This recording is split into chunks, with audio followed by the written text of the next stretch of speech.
ऐसा है 31 मार्च 2023 को मंगलनाथ मार्ग पर नागचंद्रेश्वर धाम है मंदाकिनीपुरी जी का।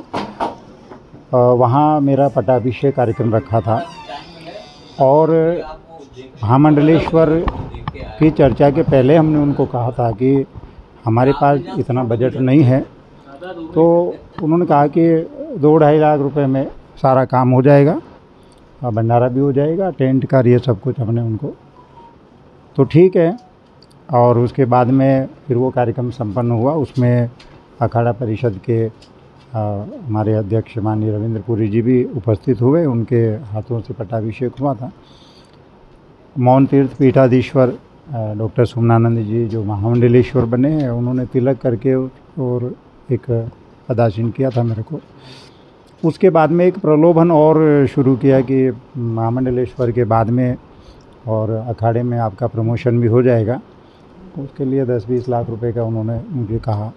तो मैंने उनको कहा कि मैं इतने रुपए खर्च नहीं कर सकता, क्योंकि मैं एक प्राइवेट शिक्षक से मैंने सेवानिवृत्ति ली थी 15 साल पहले, तो इतनी पूंजी हमारे पास नहीं है। तो उन्होंने कहा कि जैसे भी हो आपके पास में, जितने भी हो। तो फिर हमने पिछले 7-8 महीने से उनको कभी 50 आए तो 50, 20 आए तो 20, 10 आए तो 10, जैसे भी उन्होंने। और जब भी उन्होंने पैसे की डिमांड की तो मुझे कहा कि महाकाल की कसम, और बेटा मेरे पास में आटा नहीं है, मेरे पास तेल नहीं है, मैं बहुत दुखी हूँ, तो मुझे आप पैसे भेजो। तो हमने गुरु माँ समझ करके उनको हम पैसे ट्रांसफ़र करते रहे। ऐसे करके मैंने कुल मिला करके और 8,90,000 रुपये उनको पिछले 7-8 महीने से मैंने ट्रांसफ़र किए। इसकी एंट्री काई में कैसे करा था आपने? हाँ, मैंने उनको फ़ोन पे किया था।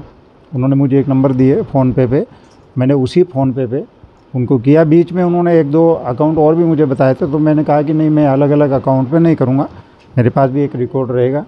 तो मैंने एक ही नंबर पर उनको ये फ़ोन किया और उसका टोटल 8,90,000। आपने एसपी को शिकायत भी की है इस पूरे मामले में? नहीं, मैंने अभी वहाँ शिकायत नहीं की है। अभी केवल हमने पिछले महीने हरिद्वार जाकर के हमारे अखाड़ा परिषद के रविंद्र पुरी जी से हमने अपनी पीड़ा बताई थी। महाराज जी, इस तरीके से बार-बार में पैसों के लिए मैंने कहा फ़ोन आ रहा है, हम बड़े दुखी हैं और अभी विराम लगना चाहिए।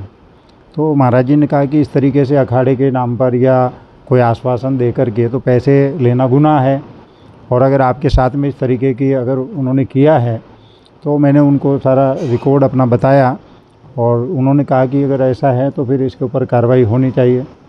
तो अभी हमने अपनी शिकायत जो है वो अखाड़े में की है। अब अखाड़ा परिषद जो भी निर्णय उनके लिए उन्होंने लिया है या आगे जो भी निर्णय लेंगे, हम अखाड़े के साथ में हैं। वो चाहे पुलिस कार्रवाई हो, चाहे और बहिष्कार का जो भी अखाड़ा ने निर्णय लिया है, तो हम अखाड़े के साथ में हैं। अखाड़ा जो भी करेगा उसमें हमारी पूरी सहमति है। मैं महामंडलेश्वर आचार्य नर्मदा शंकर पुरी जी, जयपुर से।